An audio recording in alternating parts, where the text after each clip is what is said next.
Thomas, deixa eu te perguntar que você acha dessa situação toda do Anderson Torres, e eu ia te perguntar, puxando um pouco para o governo Lula, que você faz uma análise recorrente a respeito desse governo. Os eventos em Brasília beneficiam diretamente o governo Lula? Como é que você verifica isso? O que você acha que vai acontecer com Jair Bolsonaro, depois de postar um vídeo, inclusive novamente questionando as eleições, as Mais urnas? um da turma, né, que comete crime e ainda assina o recibo. Pô, Pedro, mas daí você faz tanta pergunta que eu vou ficar uma hora falando sozinho. Responde resumidamente o que você vai fazendo outras perguntas. Vamos lá, vamos pensar assim. Eu acho que eu realmente acho que essa é uma oportunidade única. Uhum. Eu estava, durante a tarde, eu estava conversando com um pesquisador de pesquiseiro mesmo e tal, a gente estava vendo um pouco como que foi comparando aí inícios de governo e pensando, dando uma olhada nesse Datafolha. Então, vamos lembrar o seguinte, nunca o presidente, isso é um fato, nunca o presidente começou o seu mandato com um índice tão baixo de expectativa quanto o Lula. Por quê? Porque ou seja, ele venceu uma eleição num país dividido, 51 a 49, e, segundo o Datafolha, quando a gente faz a comparação com todos os outros presidentes anteriores, mesmo com todo o otimismo que, em geral, as pessoas têm no final do ano, continua lá aquele 50-50. 50 de 49, especificamente, de expectativa de que o governo seja ótimo, bom.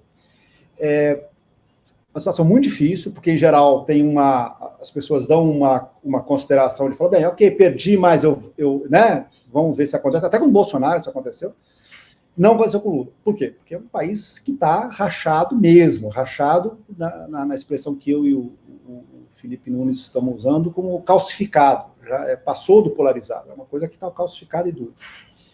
Só que aconteceu domingo, assim, nenhum sujeito conservador, por mais conservador, que não goste do PT, que tenha contra-ideias progressistas, consegue concordar com aquilo. Quer dizer, tem ali, logicamente, que tem uma ala da direita troglodita que acha que aquilo foi lindo.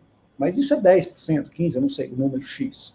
Mas a maioria das pessoas que não votou no Lula, a grande maioria, ela pode não querer o PT no poder, mas ela não quer isso aqui. Então, eu acho que existe aí uma oportunidade para o Lula. Não é que o Lula vai conquistar essa coisa. Não é isso, não. Não é frente ampla de novo, não é isso que eu estou dizendo. É simplesmente não ter uma oposição radical. É ter uma oposição normal, aquela oposição que a gente conhece, vota contra quando não quer, etc. Mas que não é... Jogo democrático, né? É aquele negócio de jogo democrático, lembra? Aquela coisa bacana? Eu sinto saudades quando eu brigava com o Geraldo Alckmin, a única coisa que eu recebia não era um processo na justiça, era só o Estadão me desmentindo. Exato. Tá tudo certo. Tá tudo certo. Esse cara quer fazer gol em você, mas tá tudo na boa. O que eu tô falando assim, o que eu acho é a chance do Lula aumentar o regular. Eu não tô achando que o Lula vai aumentar a turma que gosta dele, mas pelo menos a turma que já de cara fala vai ser péssimo. Isso eu acho que é uma chance, entendeu? Nesse. Não estou sendo otimista, ingênuo que o Lula que tem como o Lula sair com 70% de publicidade. Esquece, não vai acontecer, nunca. O índice que o Lula pode conseguir sempre vai ser aí 55%, se muito, porque é isso, o país está muito dividido. Porém, se essa turma só não vota no Lula, só assim, vota nos seus candidatos, zero de problema.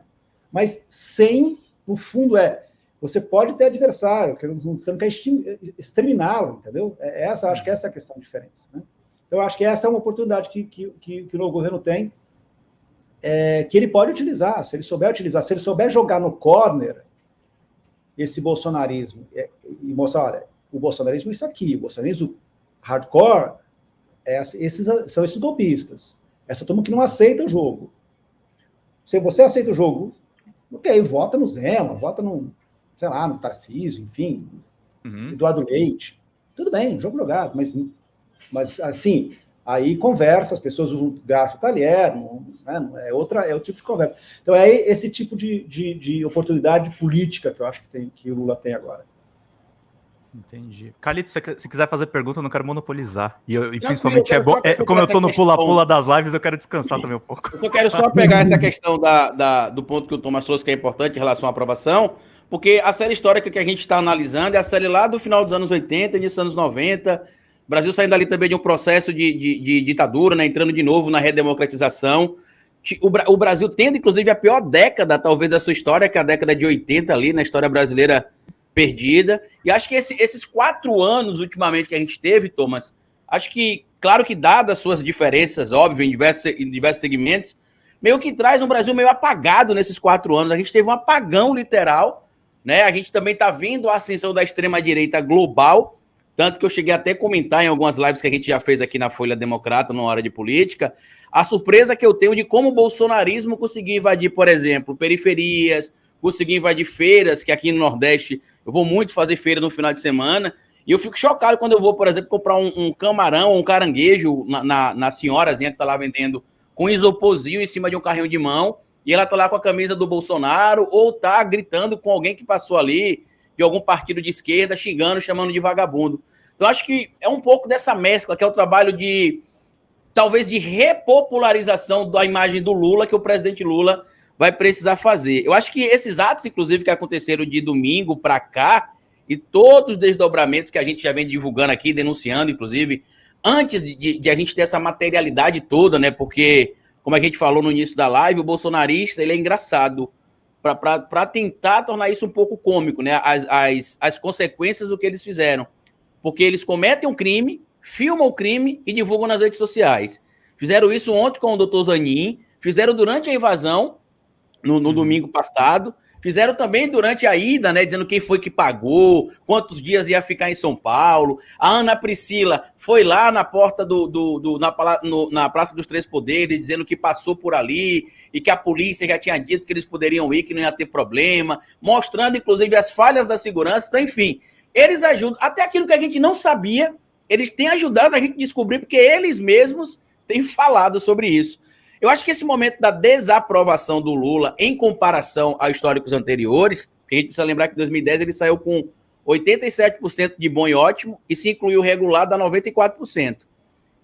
E isso torna ele, né, e acho que isso deixa essa direita radical extremamente destruída e arrasada, torna ele estatisticamente o melhor presidente em avaliação na história do nosso país.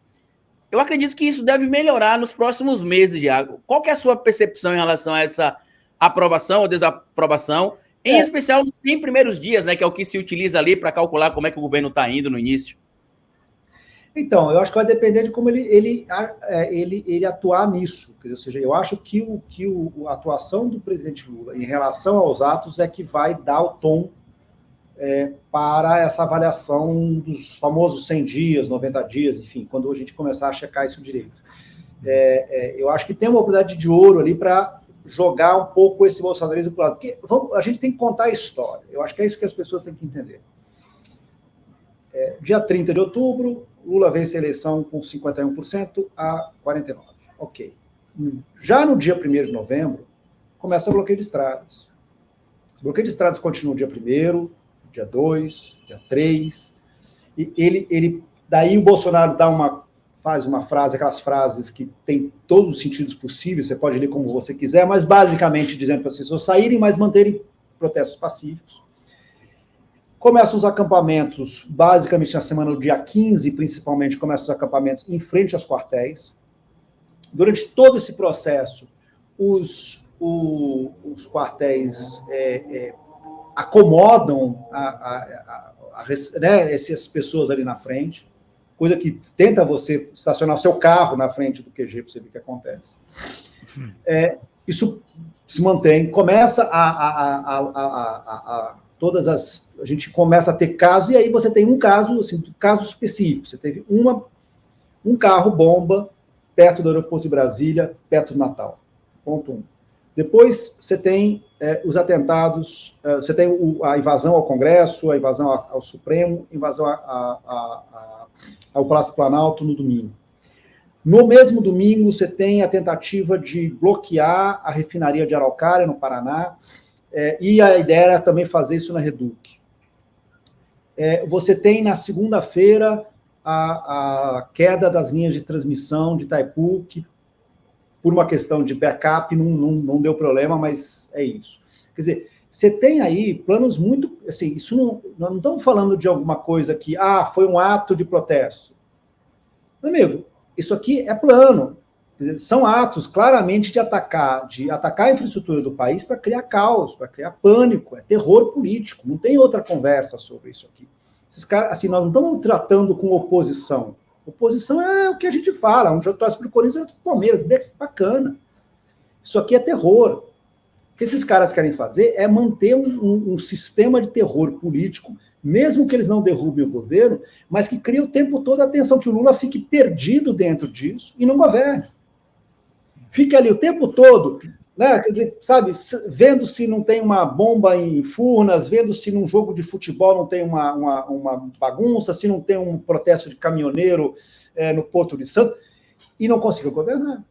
No fundo, assim, esse é o plano. Acho que não tem um plano, o Pink Cérebros, mas o plano é o clima, né? É o clima de que assim, é um país instável, é um país que não funciona. Deixar sempre uma névoa, né, ali da insegurança, né? Que existe, e no fundo, o que é a lógica, Carlito, na minha avaliação? A lógica deles, é difícil tentar entender a lógica deles, mas a ideia toda é: este presidente não nos representa, esse presidente não é legítimo.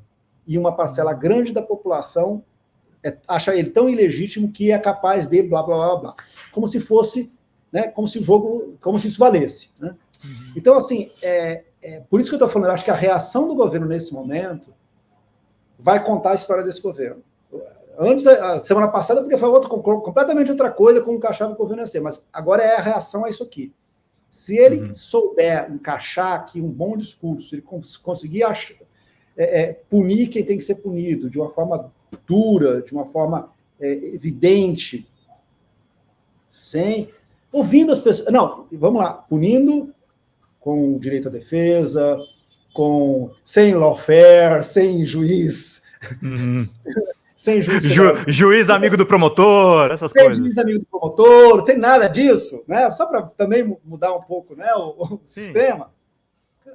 Pô, você tem um jeito de fazer a coisa. Eu acho que é por isso que eu estou falando. Eu acho que a tensão, a tensão em Brasília está alta. Eu acho que é motivo mesmo. Mas, Thomas, deixa eu pegar um exemplo, assim, só para a gente... Muito legal o que você falou, inclusive eu acho que é a tônica da extrema-direita com qualquer governo democrata. Eles formarem realmente um movimento que fica fazendo esse tipo de terrorismo que a gente está acompanhando.